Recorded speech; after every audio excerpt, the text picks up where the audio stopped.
Buenas tardes. En primer lugar, queríamos agradecer al equipo organizador de este congreso y darle enhorabuena por el fondo y por la forma que está teniendo. También al pueblo de Almonte por su acogida. Evidentemente a los participantes de esta mesa redonda, agradecemos haber aceptado la invitación, y a ustedes porque un sábado a esta hora, después de 2 días intensos, merece muchísimo agradecimiento, aunque también les garantizo que merecerá la pena. Este congreso ha querido ofrecer una mirada amplia de Doñana, una mirada desde muchos ojos distintos, y en esa amplitud de miras no cabía otra que incluir la mirada del arte. Las obras artísticas nos muestran la esencia de un territorio, nos ayudan a entenderlo, nos emocionan y además nos invitan a conservarlo. Esta mesa innovadora y que, como hemos comentado en la comida, esperamos que sea un referente para próximos congresos, se va a dedicar a realizar un análisis retrospectivo sobre el arte y sus distintas manifestaciones en Doñana, una mirada cronológica, a reflexionar sobre las posibilidades que esas obras artísticas tienen para conocer ese territorio y también, como hemos comentado antes, para apoyar su conservación, impulsar su conservación.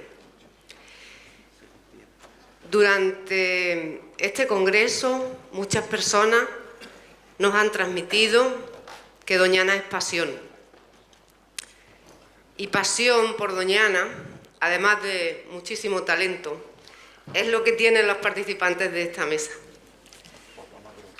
Si les parece, voy a hacer una breve reseña de cada uno de ellos, de su experiencia vital y su currículum.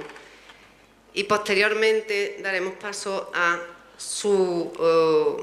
ellos compartirán con nosotros su obra. Si les parece bien, he decidido primero hacer esa introducción a su currículum para que durante el debate no se interrumpa el mensaje, no se interrumpa el discurso, aunque pueda ser un poco arduo al principio. Nuestro primer ponente es don Juan Ojeda. Él es licenciado en Teología y Filosofía y Letras por la Universidad de Sevilla y doctor en Geografía e Historia. Es catedrático del Análisis Geográfico Regional de la Universidad Pablo de Olavide, habiendo recibido la Medalla al Mérito de esta universidad en 2019. Prolijo en su carrera, con numerosos proyectos y publicaciones sobre Doñana y su comarca en temas como el paisaje, medio ambiente o territorios marginales. Su tesis doctoral, pionera, se denomina Organización del territorio en Doñana y su entorno próximo, siglos XVIII y XX, y es una referencia en el estudio y en el entendimiento de este territorio. Si tienen interés, les adelantamos que esta tesis doctoral va a ser editada por segunda vez, financiada por el Organismo Autónomo de Parques Nacionales próximamente. Buenas tardes, Juan. Don Arturo Menor, ¿se oye? Licenciado en Biología por la Universidad de Córdoba, es productor y director de documentales de naturaleza.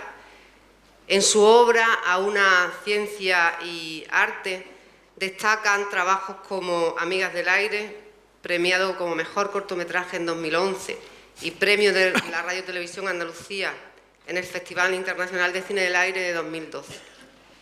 Su primer largometraje, Wilmel, El último bosque mediterráneo, recibió numerosos galardones nacionales e internacionales. Ha sido cofundador y director del Festival Internacional de Cine Científico y Ambiental de Doñana y es académico numerario de la Academia de las Artes y las Ciencias Cinematográficas de España. Bienvenido, Arturo. Don Juan Villa muchas de estas personas las conocéis mucho mejor que yo, probablemente, aunque eso no quita que sigamos con su currículum. Juan Villa es profesor de literatura durante más de 30 años, crítico literario y escritor. Su producción literaria está muy ligada a Doñana, con títulos como Voces de la Vera, El año de Malandar, Crónica de las Arenas o Los Almajos. Juan participa en diferentes proyectos de investigación sobre Doñana, sus paisajes y sus gentes. Un placer, Juan. Para mí. Y doña Carmen Andreu Lara es doctora en Bellas Artes por la Universidad de Sevilla, donde trabaja como profesora titular del Departamento de Pintura e investigadora del Grupo Observatorio de Paisajes, que está centrado en el arte como instrumento de valorización y sensibilización del paisaje. Carmen ha colaborado y sigue colaborando de forma continua en proyectos sobre paisaje en Doñana. Bienvenida, Carmen. Gracias. Y, sin más dilación, comenzamos con la primera intervención de Juan, que nos presentará el valor del arte como creador de Doñana y algunas de sus expresiones literarias, cinematográficas o pictóricas. Cuando quiera, Juan. Sí, vamos a ver, lo de Doñana y el arte es un concepto, vamos, se pretende manejar un concepto muy amplio de arte. Sería más bien, yo diría más bien, Doñana y la creatividad, y lo creativo. No solamente el arte pictórico, en este caso tenemos tres ejemplos, vamos a tener tres ejemplos muy concretos de un cineasta, de un literato y de una pintora. Podríamos tener otro tipo de creador aquí también. En mi caso soy el más prosaico, el menos creador, pero voy a intentar hacer un marco de referencia de lo que van a plantear ellos. Y entonces para eso parto de un supuesto primero, que es que la mirada artística, lo que se da en llamar la artealización, tiende a producir la metamorfosis de país o territorio como realidad física, como realidad material, como realidad faunística, florística, a paisaje. Paisaje como realidad compleja y cultural. Y además, la mirada artística, la mirada creativa, blinda al paisaje producido, de manera que normalmente en un mundo como el nuestro, en el que se le da tanta importancia a la creación artística, el que se cree significa que se le da fuerza a lo que se está creando, al espacio sobre el que se está creando. Siempre suelo poner a mis alumnos un ejemplo muy interesante. La montaña de Saint-Victoire en Provenza es una colina más o menos parecida a cualquier colina que está allí, que se ve desde muchos sitios, desde la Provenza Sur, y que no significaba sustancialmente nada. Pero llegó un momento en el que vivieron allí una serie de artistas, y uno de ellos es Cézanne, y la pintó miles de veces y desde miles de posiciones y con miles de luminosidades y de luces. Y desde entonces para acá, la montaña de Saint-Victoire es el signo de Provenza, es el símbolo de Florencia. Doñana, por lo tanto, aunque resulte esto un poco fastidioso en el sentido no pretende contradecir nada, sino añadir un valor más, Doñana no es solo medio natural, no es solo espacio privilegiado de fauna y de flora, es también, y yo creo que fundamentalmente, discurso cultural, artificio, construcción. Doñana se ha ido construyendo creativamente a través del tiempo. Entonces lo que yo voy a hacer ahora va a ser coger 4 o 5, creo que son 6 o 7 imágenes que selectivamente nos vayan demostrando cómo se ha ido creando Doñana en la contemporaneidad. En primer lugar, en la historia moderna del arte, la valoración de la naturaleza y del paisaje es un asunto sustancialmente romántico y está vinculado principalmente a los paisajes verticales. Hay entre los románticos un evidente desprecio del llano. Eso ya lo comenta nuestro profesor López Ontivero en algunos de los libros que hemos hecho juntos. Eso da lugar a que Doñana no sea reconocido y valorado como bien de la naturaleza, como elemento fundamental de paisaje natural, por los más genuinos, románticos, que además pasaron por aquí, porque muchos de ellos eran viajeros y además eran naturalistas y les gustaban cazar. Entonces por aquí pasó pues Doré, Davilliers, Gautier, Dumas o Richard Ford, y todos ellos no le dieron una especial importancia a Doñana. No consideraron ellos que Doñana fuera algo sustancialmente diferente. Fue necesario que se aparecieran dos caracteres fundamentales de Doñana que lo hacen singular y que lo hacen atractivo para todos. En primer lugar, el carácter de lo que es su vinculación a África. Doñana es una continuidad de África. Eso es lo que ponen en evidencia principalmente... ¿No? Sí. Eso es lo que ponen en evidencia principalmente... Esto... No está en la dirección. Bueno, no pasa nada. Eso es lo que ponen en evidente principalmente Chapman y Book. Chapman y Book dicen precisamente, estamos en un mundo africano principalmente. Es fundamental reconocer lo que significa el movimiento de aves, el movimiento de elementos entre África y este es el África de Europa. Eso también se pone en evidencia no solamente por Chapman y Book, sino por otros muchos pintores y por otros muchos cineastas. Cuando, por ejemplo, Doñana forma parte de la película Lawrence de Arabia, o cuando Doñana es contemplada, por ejemplo, por Daniel Bilbao como un juego de luces muy africanos, o cuando es contemplada, por ejemplo, por Jorge Camacho como la esterilidad de las dunas de las que salen cruces. Hay un segundo momento en el que, o una segunda cualidad que singulariza a Doñana, que es el color y sobre todo la luz.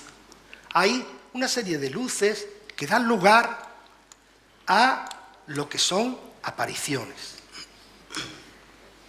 Hay un juego microclimático que hace que aparezcan nombres como Lucio, lo que luce, Rocío o Frial, que induce a pensar que este es un territorio en el que aparecen cosas. Y en ese ambiente, en ese ámbito de un romanticismo muy cercano, muy provinciano, habría que entrar, por ejemplo, todo el tema de la aparición de la Virgen, del Rocío, o lo que es la lectura que Jorge Camacho hace con su cuadro sobre la aparición o la comba sobre la Epifanía. ¿Cuántos minutos? ¿Cuánto me quedan? 2 minutos. Bien. También el tema del color y del crisol de paisaje es recogido por Juan Ramón, que conoce esto perfectamente.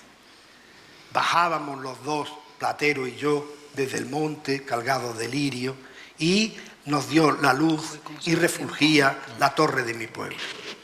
Ese encuentro de arena, marisma, arenisca era importante, es importante. Por otro lado, hay miradas a Doñana ya mucho más desinteresadas, más limpias, menos vinculadas a elementos diferentes. Así, por ejemplo, las dos miradas femeninas de Carmen Lafont y de Regla Alonso. Carmen Lafont y Regla Alonso miran a Doñana como si fueran orientales y entiende que lo mejor de Doñana es la simplicidad de lo complejo, la plenitud del vacío. Regla, con esa manita que tiene, se atreve a pintarlo de abajo, que es dejar un espacio vacío entero, pero que a todos nos hace ver lo que es una duna realmente, o un tren dunar. A ver, esto... Hay otro tema interesante, que es el tema de la preocupación por la educación a principios del siglo XX, que lleva a que haya unos grupos de personas que se inquietan porque la gente del Rocío, como se ha puesto en evidencia aquí anteriormente, no saben leer. Luis Bello, que es un institucionista de la Institución Libre de Enseñanza, visita las escuelas españolas y llega a decir: yo envidio a los niños de Doñana, ¿para qué enseñarlos a leer? Es una mirada elitista, evidentemente, del asunto. Los niños de Doñana tienen que aprender a leer, no solamente a leer, a otras muchas cosas. Y de hecho hay niños de Doñana, como por ejemplo los que hemos tenido aquí, los 3 que hemos tenido aquí anteriormente, que han aprendido bastante más que a leer. Es por lo tanto el bello hogar del buen salvaje. Y por último, y con ello termino, es una naturaleza singular, reconocida, objetiva y científicamente. Tanto lo que es el mapa ecológico de Doñana, como lo que son las miradas, por ejemplo, de la propia Regla Alonso, o las últimas miradas de Héctor Garrido, de Chiqui, sobre fractales, que se ha traducido en el mundo cinematográfico en la célebre Isla Mínima, nos hace ver que Doñana es un espacio que es un finisterre, una zona que no está acabada, que tiene un inacabamiento, que es absolutamente perfectible continuamente. Quizás lo más genuino de Doñana estamos en estos momentos trabajándolo, y quizás lo mostremos en el libro de la historia portátil, pero lo está mostrando Juan en algunos otros momentos y ya os lo explicará. Quizás lo más genuino del mundo de Doñana en estos momentos es el reconocimiento de la hibridez como don, como riqueza. No solamente física, Doñana es cultura mediterránea y por lo tanto híbrida, absolutamente híbrida. La búsqueda de la pureza aquí no tiene sentido de ninguna de las formas, ni físicamente, ni por supuesto culturalmente. Culturalmente, el mundo de Doñana no podemos nunca perder de vista que su futuro pasará por entender que tiene que asumir la transculturalidad que está significando la llegada aquí de innumerables inmigrantes. En estos momentos, en los pueblos del entorno de Doñana, en todos ellos, entre el 15 y el 20% de las personas que habitan son ya inmigrantes, y en Almonte concretamente de 43 nacionalidades diferentes. Eso es un signo sustancial de riqueza que Doñana tendrá que aprender. O sea, dentro de 10 años, cuando celebremos este congreso, eso estará lleno probablemente de gente de otros colores. Y eso será probablemente interesante. Muchas gracias. Gracias, Juan, por tu conclusión.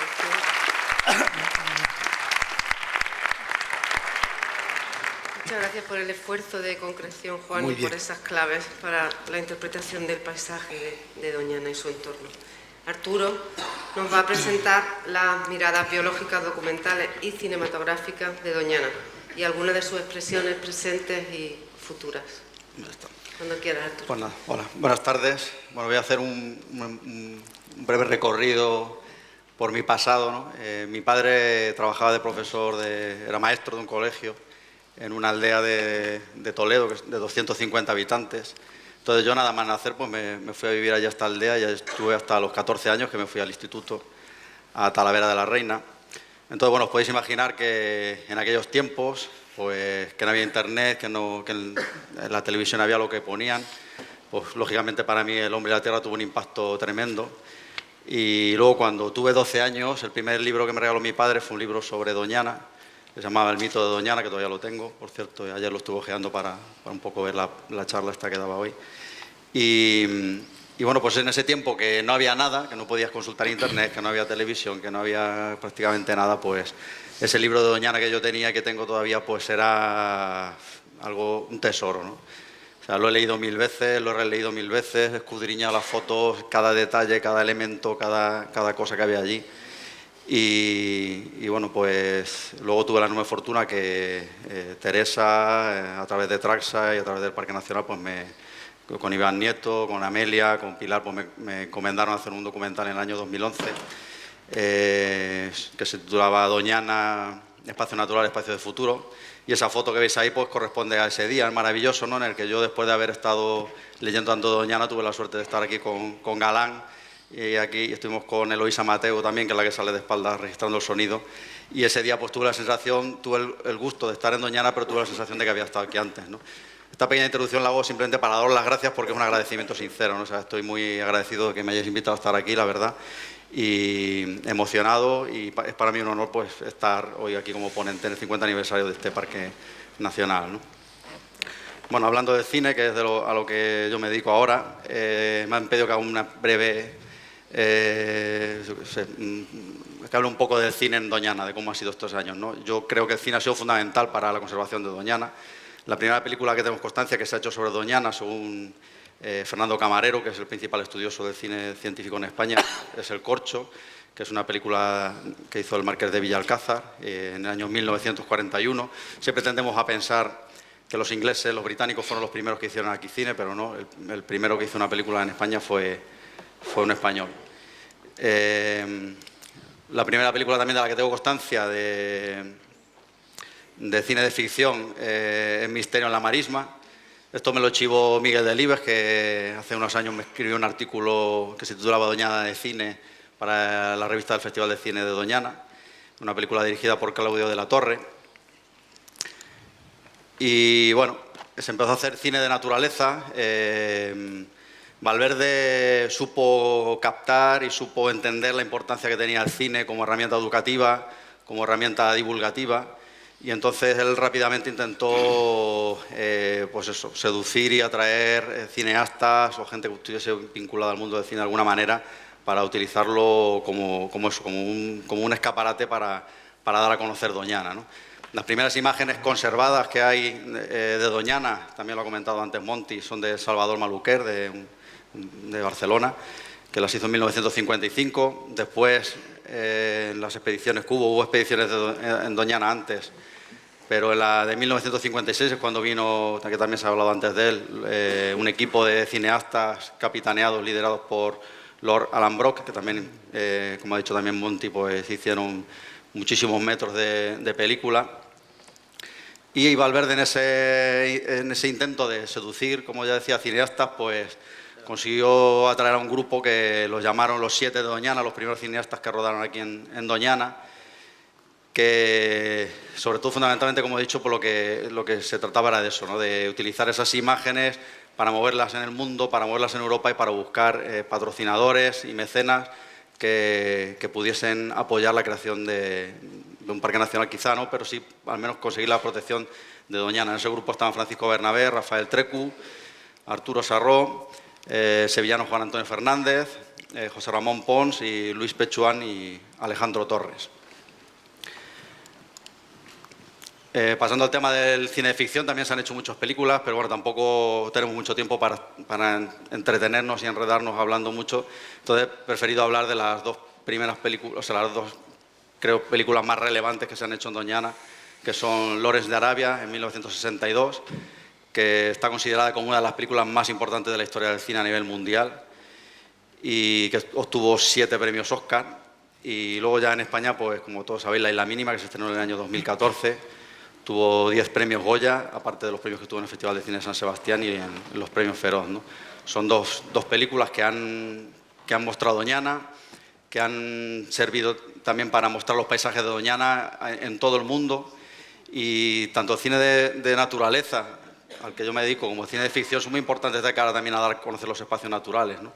Siempre se dice que la principal acción de promoción de los espacios naturales de África y de los safaris turísticos en África fue la película Memorias de África, ¿no? A partir de ahí pues, se produjo una explosión del turismo de safaris en África, porque se dio a conocer todos esos paisajes, y un poco yo creo con Lawrence de Arabia y con La Isla Mínima también ha pasado en cierto modo eso, ¿no? Por mi parte, yo he tenido la fortuna, como ya decía, de hacer 2 películas, o de trabajar en 2 películas en Doñana. La primera, que fue Doñana, Espacio Natural, Espacio Futuro, que la hice con Iván Nieto como co-guionista en el año 2011, y luego hice Wild Med, el último bosque mediterráneo, en el año 2014, donde una secuencia con una hembra de lince que se llamaba Alcornoque, pues se rodó muy cerca de aquí en Desatorneros. Aquí ahora aprovecho para volver a mi pasado, ¿no? Y para deciros que yo realmente no me siento un cineasta. Yo soy un conservacionista, soy ese niño de 12 años que le regalaron un día un libro de Doñana y que empezó a ver y a comprender que esto se estaba acabando, ¿no? Siempre la gente me contaba, aquí había un bosque, que antes había cárabos, ¿no? Aquí había una laguna, que antes había cigüeñas, porque en el campanero del pueblo había un nido de cigüeña antes, ¿no? Entonces yo con 12, con 13, con 14 años me empecé a preocupar bastante por el tema y decidí dedicarme a la conservación de la naturaleza activamente, ¿no? En el año 1985, cuando tenía 15 años, fundé la agrupación Naturalistas Parvel. Como era un niño, nadie me hacía caso y todo el mundo decía, bueno, esto son cosas de niños, este chaval no tiene ni idea, ¿no? Un chaval de un pueblo de 250 habitantes. Pues decidí estudiar biología para reforzar y darle peso a mis argumentos conservacionistas. Me costó la misma vida porque yo realmente no me considero biólogo, no, soy más artista que biólogo, tengo una relación con la naturaleza más poética que científica. Y bueno, pues hice biología, he trabajado mucho en educación ambiental, en Esparvel llevamos ya 35 años haciendo educación ambiental, en aulas de naturaleza que hemos tenido en el Borril, en la Diputación de Toledo, en Toledo Capital, el aula de naturaleza de La Portiña, en Talavera de la Reina, y he trabajado 7 años también en la Consejería de Medio Ambiente, dentro del Parque Natural, contratado a través de la empresa pública Masa y Traxa, y siempre se me quedaba corto, ¿no? Siempre pensaba que no era suficiente, ¿no? Entonces pensé, bueno, ¿cuál ha sido la principal acción de conservación de la naturaleza que se ha ejecutado en España, ¿no? ¿Qué es lo que podemos hacer? ¿Está sirviendo para algo todo lo que estamos haciendo con los niños? Tanto plantar encinas, tanto plantar bellotas, que luego, por desgracia, se las comían las ovejas, las cabras, era todo un desastre, ¿no? Entonces, bueno, yo pensé, o ya dándole vueltas, me di cuenta que la principal acción de conservación de la naturaleza que se ha ejecutado en la historia de España se llama El hombre y la tierra, ¿no? Es una película que, como todos sabéis, pues cambió la forma de relacionarse de un país entero con la naturaleza, generó millones o miles de vocaciones de personas que hoy somos biólogos, somos ingenieros de montes, científicos, que hemos estado gestionando estos espacios naturales durante los últimos 30 años.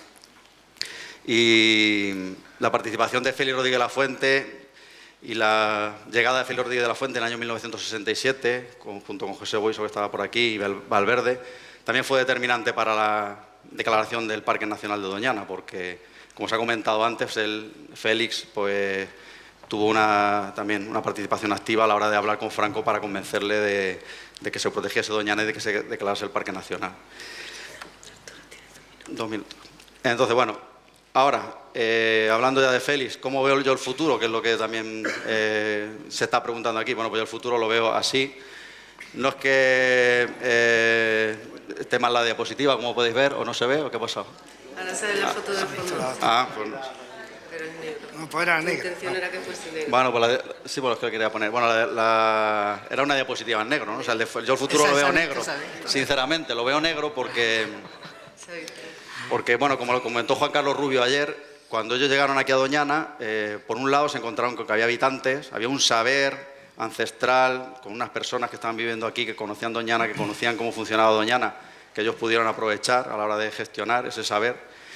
Y por otro lado había una vocación, había personas que tenían vocación para hacer educación ambiental, que tenían vocación para gestionar y que se han dejado la vida y la piel aquí durante estos últimos 50 años conservando Doñana. Hoy eso no existe, me temo. Yo estoy vinculado de alguna manera a la Universidad de Huelva y José Prenda, Pepe Prenda, que es muy amigo mío, pues él me dice, ya no hay vocaciones, ¿no? Ya no llega gente detrás con esa inquietud, con ese interés, con esa ganas de hacer cosas, con ese conocimiento, porque antes, gracias a Félix, teníamos el conocimiento, sabíamos de pájaros, sabíamos de plantas, sabíamos de naturaleza, ¿no? Entonces yo lo veo negro. A mí me gustaría que las administraciones públicas se planteasen seriamente hacer otro tipo de comunicación, hacer otro tipo de educación ambiental, hacer otro tipo de educación para la conservación, como queramos llamarlo, ¿no? Pero hay que hacer una educación más del tipo de la que hizo Félix, ¿no? Que sea capaz de seducir, que sea capaz de convencer. Y me gustaría que buscásemos un Félix Rodríguez de la Fuente, un nuevo Félix Rodríguez de la Fuente, pero que tenga 20 años, ¿no? Si vemos la media de edad de los que estamos aquí, pues somos ya todos de más de 40 años, más de 50, muchos, ¿no? Entonces, habría que hacer un esfuerzo para eso, para seducir a las nuevas generaciones, para encontrar un nuevo Félix Rodríguez de la Fuente que sea capaz de educar y de convencer y de trabajar por la conservación, en definitiva. Y nada más. Gracias. Gracias.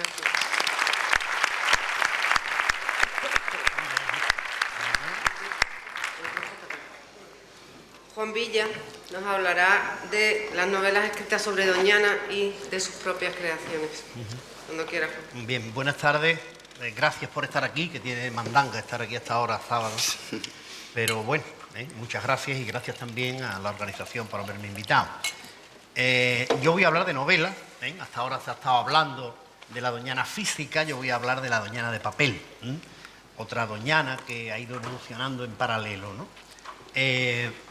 Voy primeramente a hablar de manera muy rápida, 10 minutos no es nada, de las novelas fundamentales, que son casi todas en realidad las que se han escrito a lo largo del siglo XX sobre Doñana, y luego hablaré de mis novelas y de mis intenciones también, como novelista, ¿no? Vamos a empezar a mirar primero muñecos y luego hablamos. La primera novela, de la que yo tengo constancia, que se escribe sobre Doñana, o la que Doñana está presente, es Frente al mar, de López Pinillo, de 1907. Esta novela es una novela que se desarrolla en Matalascaña. Cuenta una historia muy terrible, la novela es espléndida, tiene un defecto, que es que los diálogos además es una novela muy dialogada, y los diálogos están escritos en andaluz, por lo cual no los entiende nadie, es horrible, y se cargan una novela realmente fantástica, que esto se dejó de publicar hace mucho tiempo porque no hay quien se la lea a estas alturas. Pero es una novela interesante en la que Doñana está, está un poco como fondo, como telón de fondo, pero no tiene, digamos, ningún tipo de protagonismo, ¿no? La novela siguiente, Luna de Sol y Marisma, esta novela se desarrolla en la zona norte, en la zona de donde se cría el toro bravo, en la zona de Coria y de la Puebla, y también es un dramón de la época, una novela un tanto tremendista, que cuenta una historia terrible, y que, igual que en la anterior, Doñana funciona como escenario, pero que el protagonismo es mínimo o ninguno. Seguimos avanzando en el tiempo. Esta novela, aunque se publica en el 47, es una novela que se remite a antes de la guerra. Novela, esto no es una novela, es una colección de prosas más o menos líricas, pero que van contando una historia, que van perfilando un mundo que es el mundo también de la marisma, el mundo del toro bravo, etcétera, etcétera, y volvemos a decir lo mismo que en las anteriores. En esta novela, Doñana es puro decorado. Esta novela del año 63, Peor que descalzo, novela espléndida, que tampoco se ha vuelto a publicar, a editar desde el año 63, es una novela que se desarrolla más o menos por la zona de la Cuesta de Maneli. En el final de la Cuesta de Maneli había un cuartel de carabineros, y allí se desarrolla esta historia. Es la historia de un grupo de carabineros, pero estos carabineros se van moviendo por la zona y dan un retrato cabal, un retrato muy interesante de lo que es Doñana, pero vuelven a plantearnos un mundo terrible, un mundo marginal, un mundo muy negativo. Aquí seguimos más o menos en el mismo esquema. Esta novela también se desarrolla en la zona del arroz, igual. Alfonso Grosso es un escritor del realismo de los años 50, es una novela muy social, de denuncia, etcétera, etcétera, y Doñana nos vuelve a funcionar como telón de fondo, igual que le ocurre a Por el río abajo, que también es de Grosso y Salinas. Esto es una novela... ¿Ya se ha ido? No, ha ido uno. Y el otra vez. Ahora el otro. Ahora. Vamos a ver. Ese No. es para atrás. Aquí. Ahí. Bien, decía que Por el río abajo también es una novela social, una novela de corte social, de denuncia. Vuelve a aparecer Doñana, la Doñana del arroz también, pero todavía Doñana no tiene ningún tipo de protagonismo, todavía no está perfilado como la Doñana que entendemos ahora, ¿no? Estas novelas son todas anteriores a los años 70. En los años 70 ocurren varios acontecimientos importantes. El ecologismo, por ejemplo, empieza a tomar cuerpo en los años 70. También en esta época nace el Parque Nacional, que es el 69, pero bueno, grosso modo, prácticamente empieza a tomar cuerpo también en los años 70. Y en lo que nos interesa a nosotros aparece una novela fundamental, que es Ágata Ojo de Gato. Ágata Ojo de Gato es una novela que marca una frontera y que abre un camino nuevo, una concepción nueva de Doñana. Es una Doñana mítica, una Doñana que es la protagonista de la historia, ¿no? Es la Madre Virgen, etcétera, etcétera. Bueno, este Caballero Bonal, la novela, como sabéis, y a partir de estos años ya todas las novelas que van apareciendo tienen esta impronta, más o menos esta impronta. Esto no es una novela, es una colección de relatos, Voces de la Marisma, de Borja Cardelú. Es una historia muy reivindicativa, muy ecologista, pero quizás de una manera un poco blanda, vista desde fuera, ¿no? Este hombre mitifica un poco Doñana, es una Doñana un tanto rusoniana, mitificada y tal, pero una Doñana blanda y poco creíble, la verdad, o por lo menos desde mi punto de vista. Pero ya tiene esa semilla que ha insuflado Caballero Bonal en la narrativa, ¿no? Esta otra novela, Picolao, es una novela también un poco más ambigua. La perspectiva, digamos, de esta novela es la de el dueño de una finca.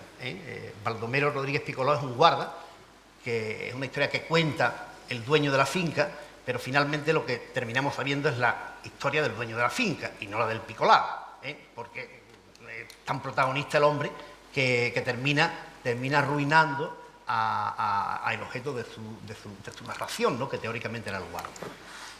Doña Ana es una novela un poco estrambótica. Creo que alguien ha aludido al autor antes, José María Blanc, ¿no? Y esta novela es una novela, como digo, estrambótica, es una novela de un ecologismo muy simplificador, muy simplista, ¿no? En la que, bueno, hay una historia un tanto increíble, inverosímil, en que Doñana se va a desaparecer y la van a comprar mala gentes y tal, y finalmente unos empresarios que son muy buenos y muy ecologistas y tal, terminan comprándola y salvándola, ¿no? Bueno, es una novela que no tiene, bueno, desde el punto de vista literario no tiene ningún interés, y creo que desde el punto de vista del contenido tampoco, o poco.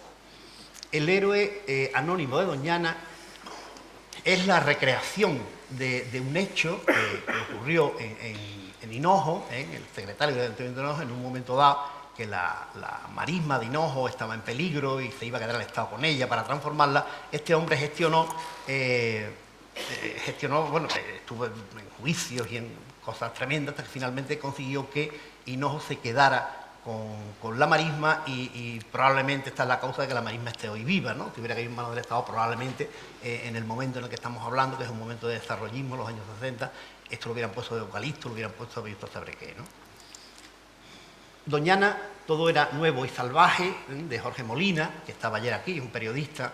Esta novela explica el nacimiento del parque y también el nacimiento de la Rosal. Jorge Molina es de la Puebla del Río, y él, como digo, es periodista. Esta novela tiene mucho de reportaje, ¿no? Es una novela que, digamos, tiene una estructura argumentativa muy simple, muy sencilla, porque lo que él pretende realmente no es contar la historia de unos personajes, sino contar la historia de un mundo, el mundo del arroz y el mundo de Doñana, ¿no? El mundo del Parque Nacional. Aquello era Doñana, de Suárez Japón, de Juan Manuel Suárez Japón. También una colección de relatos, es una cosa muy autobiográfica. Juan Manuel Suárez Japón tenía un abuelo que tenía una finca en la marisma, entonces a partir de ahí, pues él, una memoria más o menos personal y familiar, las va bueno, plasmando en su libro. Como decía, Ágata Jodegato, del año 73, es, dentro de la narrativa, a lo largo del siglo XX, lo que puede suponer la creación del Parque Nacional o la aparición del ecologismo. A partir de esta novela infecta, por decirlo de alguna manera, a todas las demás y bueno, comienza este camino en el que Doñana toma cuerpo como protagonista de su propia historia, ¿no? Bueno, un poquito de agua.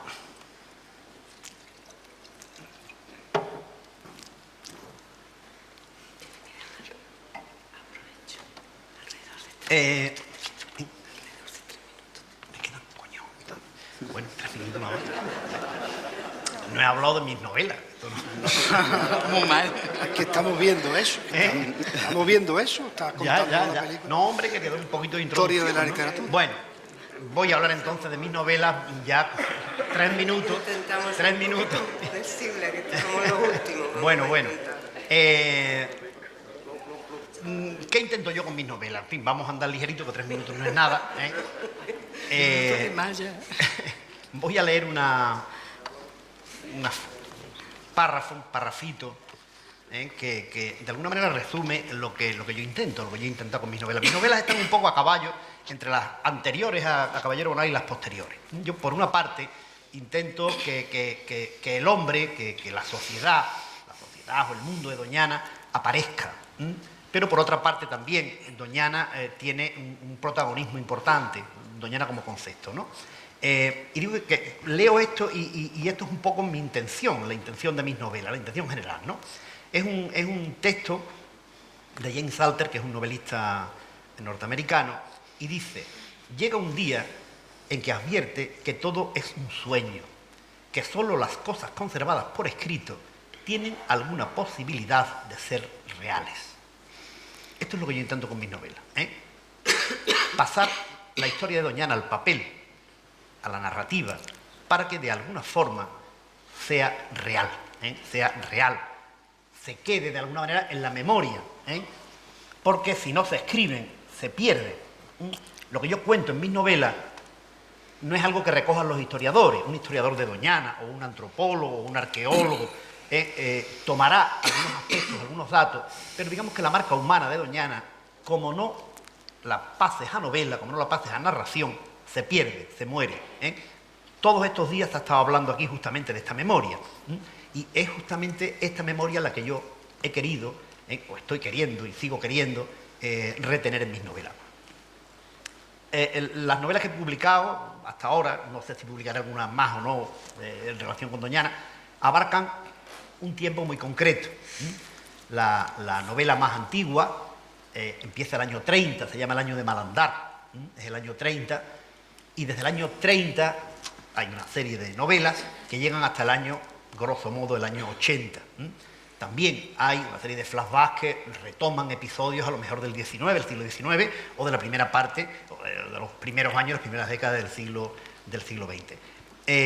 La primera, como decía, es el año de Malandar. El año de Malandar se desarrolla en el cuartel de Malandar. Es una historia de carabineros también, es un teniente de carabineros que lo castigan un año, un hombre un poco inquieto, lo castigan, lo mandan al cuartel de Malandar y está un año aquí, un año castigado. Entonces la experiencia de este hombre, es un hombre sensible, es un hombre además ilustrado, está educado en la Institución Libre de Enseñanza, es decir, un hombre con un perfil intelectual alto, y este hombre va haciendo, digamos, una lectura de Doñana.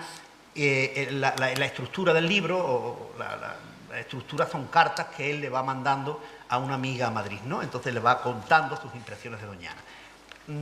Ahí quiero retratar, digamos, el final, es el final de una Doñana centenaria, con unas formas de vida que llevan funcionando mucho tiempo y que han llegado a estos años prácticamente vírgenes, ¿no? Bueno, acelero, podríamos seguir hablando de la... pero bueno, aquí tenemos una vida congelada, es el final de una vida centenaria.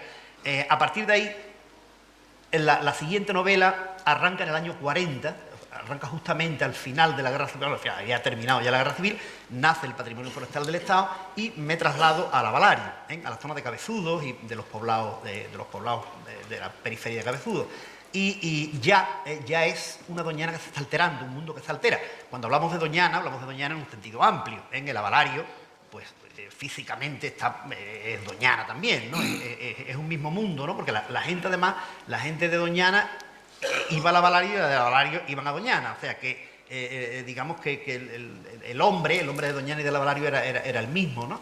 Ahí se empieza a descomponer, de alguna manera, esta vida, este mundo, con estas características que hasta este momento ha tenido. La siguiente novela, que se titula Los Almajos, puede ser perfectamente un capítulo de esta anterior. Vuelvo al Avalario.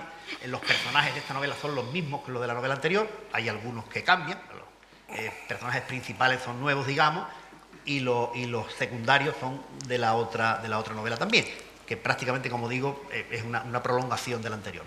La novela siguiente, Voces de la Vera, Voces de la Vera, de nuevo, vuelvo a la Doñana histórica, a la que en los mapas se puso Doñana, siempre Doñana, ¿no? Es una historia que se desarrolla a lo largo de la Vera. La Vera, en fin, también, digamos, tomada de una manera un poco elástica. La Vera sería la vía que va desde Manicorro, desde Jatovilla, o desde el Rocío, hasta Extremadura o Alquivir, hasta Malandar, hasta Sanlúcar de Barrameda. Un minuto. Bien. Bueno, y en esta novela trato de plasmar cómo la modernidad está llegando a esta parte de Doñana. Esta novela más o menos abarcaría desde el año 45-50 hasta el año 80. Entonces, digamos que es el proceso de descomposición de la Doñana tradicional. Es el momento en que sus habitantes empiezan a salir y Doñana empieza a desaparecer. Y bueno, y ya está. Muchas gracias. Y bueno, Sí, muchas. ahí llegamos. Por tener un poquito de tiempo para el debate, sí, no vamos a poder tener muchas posibilidades de debate. Pasamos a nuestra última ponente, Carmen Andreu, que nos va a regalar una mirada histórica sobre Doñana.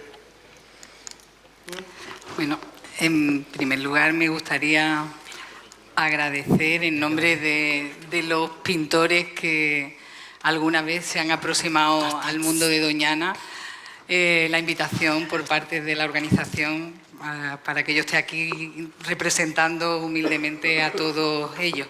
Aunque Juan ya ha hecho una introducción de algunos de los pintores que se han aproximado con más brillantez y que han aportado más al mundo de Doñana, yo lo voy a hacer al contrario, que me ha dado Doñana a mí, que he aprendido yo en Doñana. Y le he llamado a mi humilde comunicación, después de estar con estos habladores, resulta un poco difícil para mí hablar. Le he llamado imaginar en el doble sentido de poner imagen y a la vez ese proceso que el artista, el pintor, tiene que hacer hacia adentro cuando se enfrenta a un territorio para convertirlo en paisaje. Ilustra esa primera diapositiva una pequeña composición muy simple que yo me tuve que hacer cuando me aproximé a Doñana para comprenderla, porque sinceramente me parecía un caos cada vez que me acercaba a una parte de Doñana. No era capaz en mi cabeza de articularla y de entenderla en su complejidad, ¿no? Y para empezar me gustaría reflexionar un poco sobre qué función tiene la pintura o ha tenido a lo largo de la historia o puede tener en relación a los territorios, ¿no? Y para convertirlos en paisajes y para aproximarlos o para explicarlos o para hacerlos o transmitir emociones en el espectador, ¿no? El pintor lo primero que hace es rastrear los valores que encuentra, ¿no? Es como un perro que va olfateando y siente, percibe polisensorialmente el paisaje. El paisaje no entra por los ojos, entra por los oídos, por el tacto y normalmente hay una emoción en el impulso primero de coger un pincel. Entonces esas emociones son las que intenta transmitir al lienzo, pero no nos equivoquemos, también hay pensamiento y también hay conocimiento. Y todo ese conjunto de acciones lo que hace que, si el artista acierta, sea capaz de generar sorpresa y reconocimiento en el espectador, crear lazos afectivos, ayudar a que realmente la población se reconozca en esos paisajes presentados o representados por el artista, y de alguna manera vea y se anime a conservar y a relacionarse dinámicamente, porque la palabra conservar, la verdad, que no sé si es la más acertada. Yo he tenido la suerte de conocer Doñana de la mano de gente que conoce muy bien Doñana, de Galán, sobre todo de mi amiga Águeda Villa, geógrafa, de mis compañeros de mesa, Juan Ojeda, Juan Villa, de Juan Pedro. Entonces entiendo que mi aproximación, la que os voy a contar hoy, es un poco nace de una relación transdisciplinar, es decir, no solo he pintado lo que he visto. Lo he visto y lo he sentido y lo he escuchado y lo he aprendido, ¿no? Y lo he leído. Es un paisaje que nace del conocimiento y gracias a la relación transdisciplinar que he guardado con todas estas fuentes de información. Lo primero que necesité fue comprender este territorio tan incierto y tan extraño. Y digo yo extraño que soy de marismas, porque yo nací en Cádiz y me crié en San Fernando. Las marismas eran familiares para mí, sin embargo, este territorio no deja de sorprenderme día a día.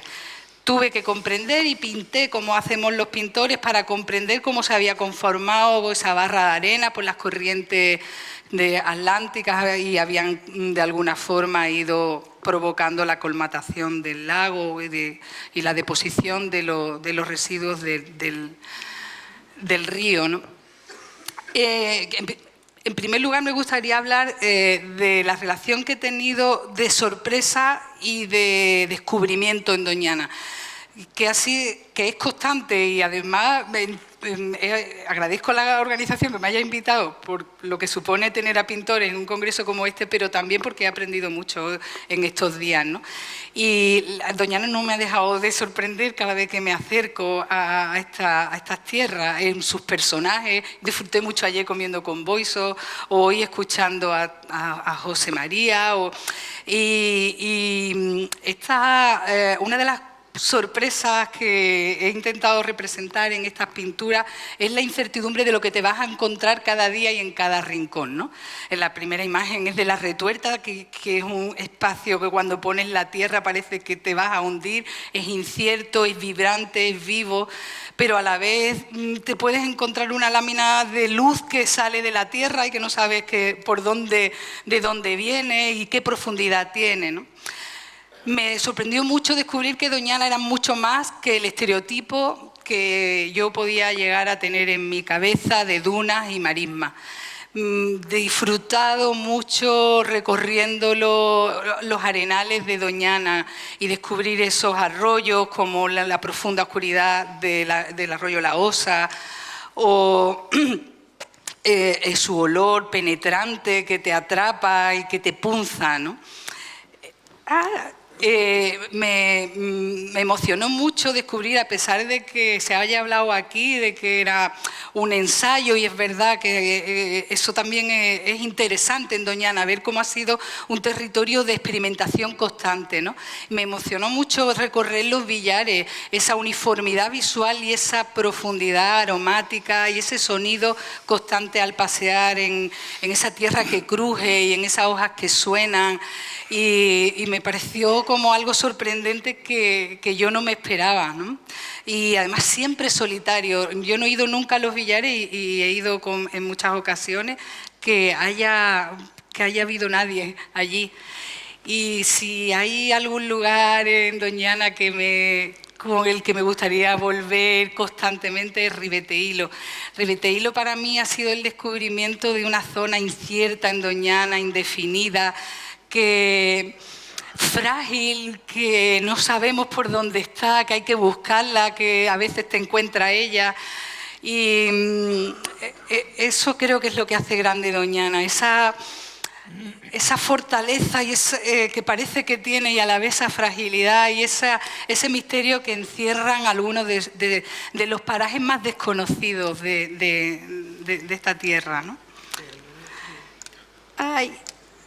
También me ha gustado mucho vivir la Rocina, y vivirla no como un senderito que se puede recorrer, sino vivirla como un útero, como la verdadera madre de todo esto, ¿no? En la oscuridad, en la diversidad cromática que puede llegar a representar, en ese sentido que he intentado humildemente darle al color de emergencia, ¿no? De algo que es capaz de emerger mucho más de lo que está contenido en la propia imagen por la saturación y por la dinámica que intento representar. Y la Rocina tiene ese punto de diversidad. A ver si quiere correr la imagen, que yo quiero ceñirme a mis 10 minutos, si me deja. Tiene ese carácter que también me gustaría destacar, que es de la diversidad de Doñana, pero también de su carácter paradójico. Mirado desde fuera es verdaderamente un muro, ¿no? Eso es como un muro infranqueable en la que realmente resulta difícil acceder a algo que te atrae, porque está eso allí, lo mires donde lo mires, cuando uno va recorriendo las arenas. Bueno, y ya el charco de la Tahona fue como, intenté describirlo en mi cuaderno de campo, fue un descubrimiento, un trocito de África en medio de un secarral en el mes de septiembre, ¿no? Y que con esa emergencia de aguas profundas, cromáticas, rodeadas de zarzas con las que era difícil acceder a ella, ¿no? Es un mundo... Realmente he intentado volver sola y siempre me he perdido. Me parece como una joya escondida, como algo muy, muy especial y muy atractivo. Me ha gustado mucho seguir en Doñana el dinamismo. Creo que es un carácter de esta tierra hoy estos días que he conocido a su gente, de esta tierra y de esta gente, ¿no? Me gustó hacer series de colores que intentan comparar. La parte de arriba es el seguimiento estacional de la Retuerta y de la baja y la parte de abajo de la Rozal, ¿no? Y ver cómo es muy diferente simplemente haciendo un registro cromático, ¿no? Perdona, Carmen, 3, 2, y medio. bueno, venga, corro mucho. También me ha gustado seguir la madre y el compararla con el arrozal, ¿no? Ese dinamismo también lo he encontrado en un solo día, ¿no? En un solo día uno puede encontrar una bruma y abrirse y una misma zona aparecer de muchas maneras diferentes, ¿no? Porque el agua pinta y pinta sola y pinta constantemente y dibuja y desdibuja los paisajes. Ese dinamismo también lo he encontrado en la obsolescencia de muchas estructuras que realmente son muy jóvenes y que parecen ya yacimientos arqueológicos, como el poblado de Cabezudo. Yo podría hacerlo en un minuto si esto corriera, como yo quiero correr. Ahí va. Bueno, es que no quiere correr. Estos son fragmentos de Cabezudo, la arqueología de la Rozal, también son infraestructuras sorprendentes en una Doñana que hace caduco en su dinamismo las cosas muy rápidamente. En un segundo bloque quería hablaros del reconocimiento de realidades más complejas, ¿no? Del carácter paradójico que puede parecer encontrar uno en estos territorios. Esos son dos imágenes de la Retuerta o aquí dos imágenes muy diferentes de la Marisma en dos situaciones muy distintas, ¿no? Puede ser el emblema de la regularidad impuesta por el hombre, la imagen izquierda, con una imagen que intenta representar, una pintura que intenta representar la estructura de la Rozal, que se va comiendo poco a poco a la Marisma más desestructurada, ¿no? Que está representada a la derecha. Esta hibridez también entre ese carácter devocional que tienen partes del territorio de Doñana y cómo realmente tenga uno o no vocación a mariana, la Marisma va significando para muchos un punto de espiritualidad y de acercamiento a otras realidades más allá de la física, ¿no?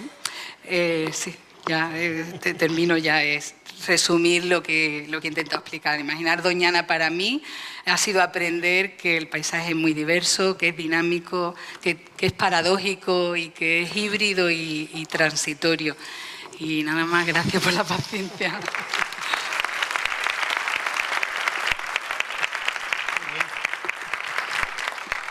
Gracias a vosotros, gracias a los ponentes por este magnífico regalo del cumpleaños de Doñana. Gracias a Juan por esa Doñana de luz y color. A la ventana que nos ha abierto al cine Arturo, a la Doñana de papel, que muchos admiramos de Juan, y a esa pasión con la que nos ha explicado su obra y Doñana Carmen. Si no les importa a los componentes de la mesa, para no demorar la clausura, invitamos al director general de Medio Natural, Biodiversidad y Espacios Protegidos, Ay, perdón. Lamento, es con el tema del tiempo ya me he adelantado. Sí, por favor, se abre el debate si hubiese alguna pregunta. Yo quisiera hacer una pregunta. La doñana, ¿habéis reconocido la doñana de Carmen? Es la doñana de Águeda Villa, que no es doñana, que es el Avalario, que sí es doñana. Eso para mí me parece muy importante. ¿Qué es doñana? Doñana es el triángulo Sevilla-Cádiz-Huelva, ni más ni menos. Eso es doñana. Entonces, ¿os suena el charco de la Tahona? A los grandes expertos de doñana. ¿Os suena el charco de la Osa? ¿Os suena todos esos nombres típicamente del Avalario que es la espalda de doñana, lo que no se conoce de doñana, lo que no se ha trabajado en doñana, lo que no se presenta de doñana? Es la tesis de Águeda Villa. Quiero que aplaudamos a Águeda porque ha hecho una gran tesis y creo que la van a publicar y vamos a reconocer ese mundo de doñana que es la actual trasera de doñana. No sé dónde está. ¿Hay alguna reflexión o alguna pregunta? Sí. Ahí me escuchas, buenas noches. Creo que esta última intervención creo que nos hizo como sacar esos sentimientos y esos enamoramientos que hemos tenido de doñana, los paisajes y esos valores que no tienen un valor económico, sino es un valor muy sentimental y emocional. Hemos hablado mucho que la educación ambiental va a ser fundamental para lo que es el mantenimiento y la conservación de doñana. De acuerdo a sus diferentes áreas en el arte, ¿alguna recomendación, alguna estrategia que crean que debemos vincular a la educación ambiental para poder darle ese valor a esos servicios que nos está dando el Parque Nacional, que no se pueden constatar de forma de animales o de forma económica y cosas así? No sé si nadie Por mi parte, estos días he estado viendo que no paraban de circular fotografías y creo que conocemos mucho a Doñana a través de la fotografía. ¿No sería nada caro para el parque implementar un archivo virtual de pintura o de otras imágenes de fragmentos de película, que bien estructuradas podrían ser recursos para aproximación al parque, ¿no? También creo que el arte está trabajando muy bien, de alguna manera, en conexión con la educación ambiental y en la misma línea, trabajando en el arte, en la naturaleza y me consta que hubo una iniciativa hace muchos años, favorecer los encuentros de artistas en el territorio para trabajar.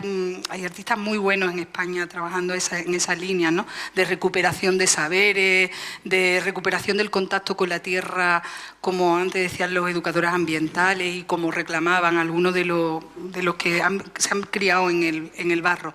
Yo no pondría tanta emoción si yo no me hubiera manchado, me hubiera arañado cuando visité la Tahona y hubiera llegado a mi casa impregnada de olores de los billares, ¿no? Que es verdad que esos encuentros de arte y naturaleza que hay en muchos territorios. Doñana podría convertirse en líder en ese sentido, ¿no? Un parque nacional que tiene, igual que una estación biológica, una política de arte y naturaleza, ¿no? No sé si... ¿Tenéis algo más que aportar? ¿Alguna pregunta más? Muy bien. Pues muchas gracias. Sí, Aquí, ahí. Sí, por aquí hay otro.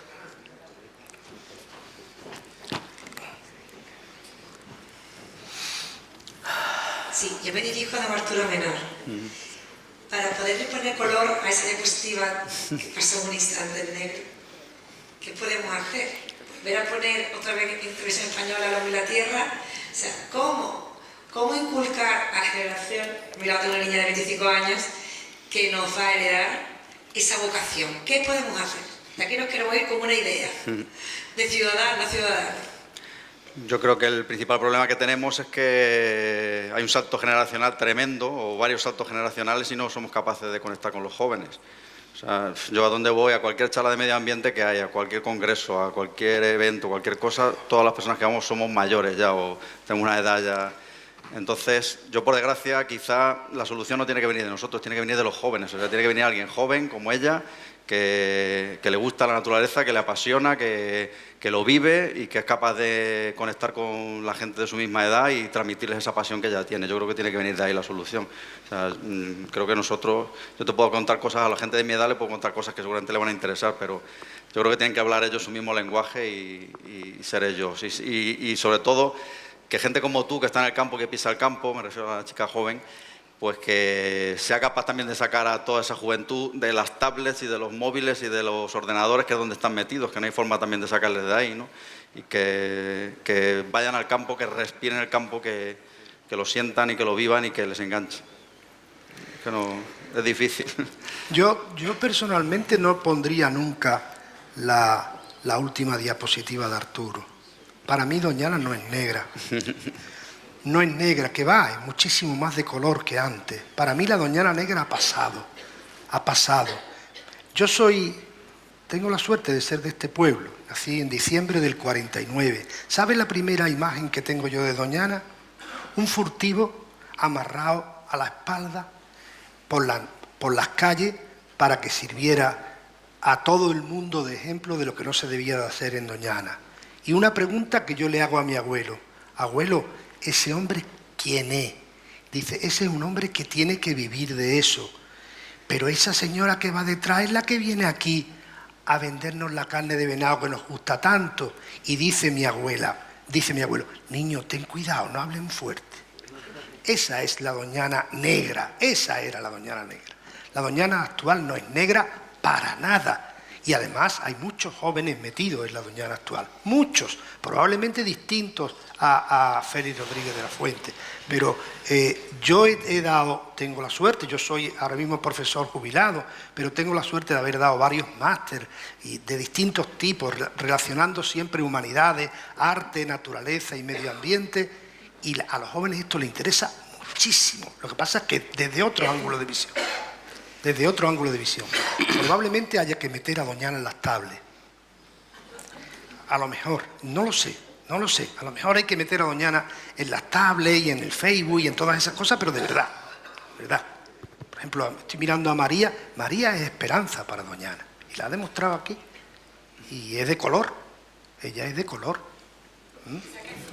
Absolutamente. No es negra para nada. Negros pueden haber muchos que le darían color también al asunto, ya lo dije al principio. Claro. Muchas gracias, Juan, gracias al auditorio. Ahora sí, por favor, el director general de Medio Natural, Biodiversidad y Espacios Protegidos, don Ángel Andrés Sánchez, sube para dar por clausurado el Congreso. Hola. Muy buenas tardes. ¿Se oye? Sí, ¿no? Ahora. Buenas tardes a todas y a todos, queridos miembros de la última mesa, querida Mila, queridos todos, querido Juan, ¿quién nos iba a decir? Que allá por el año 93, si no lo recuerdo más 93, 94, íbamos a estar hoy donde estamos y celebrando lo que celebramos y mirando al futuro como miramos al futuro, ¿no? En aquellas clases del Instituto José Caballero, ¿verdad? ¿Qué recuerdo de aquello? Es que Juan fue mi profesor de literatura y uno que es onubense y que siente esto como lo siente, pues también se siente orgulloso de tener un almonteño en su currículum de profesores. Así que muchas gracias también por tus palabras, que representan las palabras de todos y cada uno de los ponentes que han pasado durante estos 2 días. Yo no voy a ser muy pesado, porque siendo la hora que es y después de los 2 días que llevamos, y como se han manejado aquí los tiempos y ya nos entendemos, no pienso ocupar demasiado tiempo y sí trasladaros algunos mensajes. El primero, no sé si estará por ahí Monse, la directora junta del organismo autónomo, no está. pues le hacéis llegar, por favor, que me he puesto la corbata Granate. Aquí está, que es la del organismo autónomo, que me la ha regalado diligentemente esta mañana y que uno lleva también, como lleva Juan en su historia docente, con mucho orgullo, porque en Andalucía miramos en verde, pero también en granate. Y el ejemplo de colaboración y de gestión de la Junta de Andalucía con el Ministerio y con el Organismo Autónomo de Parques Nacionales es un ejemplo para muchos del que yo me siento muy orgulloso, y uno de esos ejemplos ha sido la celebración de este congreso y de todos y cada uno de los actos que han tenido lugar para celebrar el 50 aniversario. Yo he subido aquí fundamentalmente para dar las gracias, En primer lugar a los ponentes, a todos y cada uno de los ponentes que desde todas las perspectivas que hemos considerado posibles han transmitido su visión realista, crítica, como tienen que ser las cosas, y además legítima, sobre el Doñana que hemos vivido en estos 50 años, que sin duda, desde mi punto de vista, ha sido un ejemplo de esfuerzo compartido, y el Doñana que nos queda por vivir hacia el futuro. Muchas gracias, porque muchos han venido de bastante lejos y yo creo que el esfuerzo merece el agradecimiento. Muchas gracias a todos y cada uno de vosotros, los asistentes, los congresistas, que el hecho de que un sábado a esta hora sigamos estando aquí, que se haya mantenido el ritmo de asistencia durante los días y no solo en el primer día por la mañana de la inauguración, supone que Doñana importa, y que Doñana importa mucho y a muchos. Querida alcaldesa, no te veía con los focos. Muchas gracias por estar también aquí, por tu implicación. Es necesario también dar las gracias a la organización.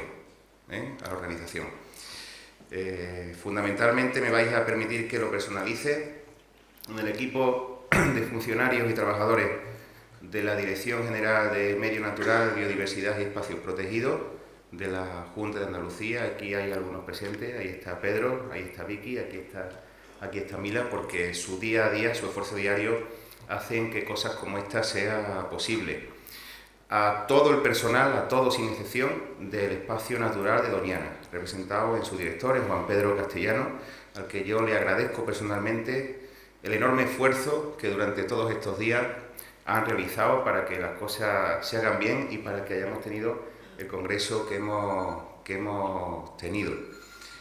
Querido Miguel, también te veo por aquí, y señor director de la Estación Biológica también, voy viendo de vez en cuando algunos conocidos. Muchas gracias, como digo, a todo el personal del Espacio Natural de Doñana, Isabel, la conservadora, que también nos acompaña.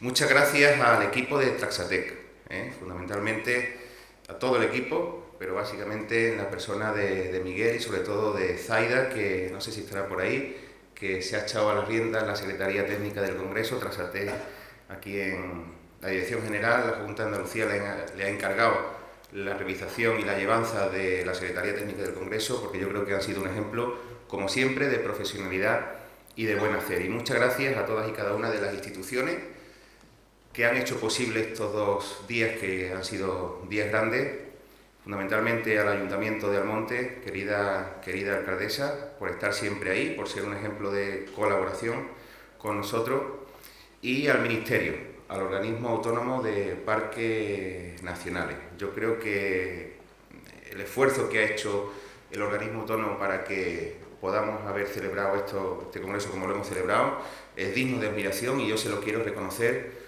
públicamente, porque esa senda de la cooperación mutua es la que nos tiene que llevar, en este caso, a hacer siempre un mejor Doñana. Yo me quedo fundamentalmente con 2 conclusiones o con 2 reflexiones.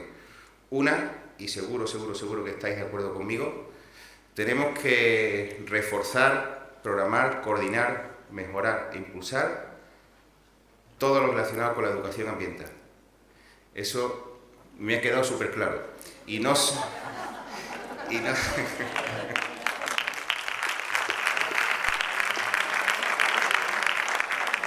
ha quedado súper claro. Y no son palabras banales, porque ayer no pude estar en la sesión de tarde porque tuvimos toda la agenda fuera, que os podéis imaginar, pero os lo digo sinceramente. El que os habla no es biólogo, ni ingeniero forestal, ni ingeniero de monte. Es un licenciado en Derecho que ahora tiene la suerte y el privilegio de estar al frente de algo tan importante como la Dirección General de Medio Natural de la Junta de Andalucía. Y uno siempre intenta aprender. Estamos aquí para... A mí siempre me gusta decir que estamos aquí para gestionar y para no estorbar, que eso es lo primero que tienen que hacer las administraciones, y para poner encima de la mesa todos los recursos disponibles y hacer que esos recursos lleguen a quienes tienen que llegar, que son las personas y los territorios. Y os decía que hoy sí he tenido la suerte de estar en todas las mesas y creedme si os digo que me llevo muchas cosas anotadas, porque yo creo que este tipo de foros sirven para la reflexión, pero también para que, sobre todo los que tenemos que tomar notas, tomemos nota de por dónde van las cosas y por dónde van las percepciones sociales y las percepciones de los que entendéis. Así que esa primera reflexión. Y segunda reflexión, y así más o menos voy terminando, y os he dicho que no iba a ser largo, pero ya me estoy colando, querida Mila. Segunda reflexión, yo creo que Doñana es un ejemplo de suma de esfuerzo, de suma de compromiso y de suma de responsabilidades, desde distintos puntos de vista, unos más críticos y otros menos críticos, todos legítimos, con dificultades, con amenazas, evidentemente, pero que de aquí extraemos la conclusión, y de todos los actos del aniversario, de que Doñana, desde las diferencias y desde las dificultades, es un ejemplo de suma. Eso no nos lo quita nadie. Y eso es lo principal que yo creo que tenemos que llevarnos. Yo creo que ese es uno de los grandes valores de Doñana, y eso es lo que nos puede hacer decir que Doñana está viva, para mí está más viva que nunca, y que tiene mucha vida por delante. Y que de aquí tiene que salir eso que era el primer objetivo, o el objetivo principal de la celebración de todos los actos y del Congreso. Y es reafirmar nuestro compromiso. Desde la Casa Real hasta el último. Reafirmar nuestro compromiso con Doñana. Es decir, poner todo lo que esté de nuestra parte para que Doñana siga siendo un referente en conservación y en biodiversidad en Europa.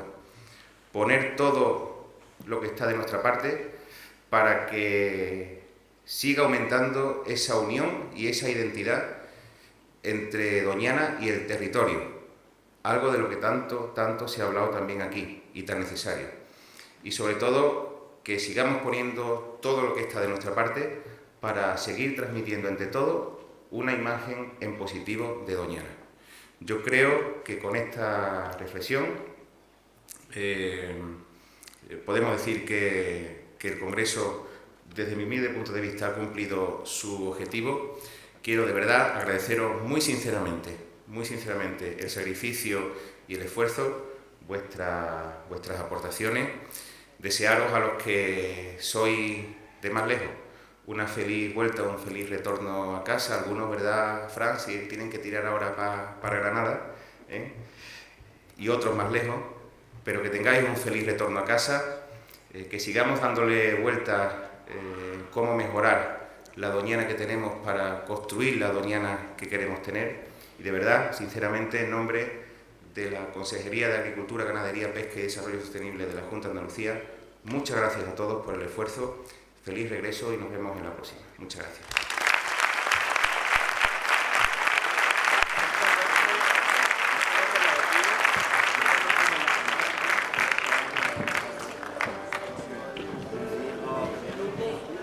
Para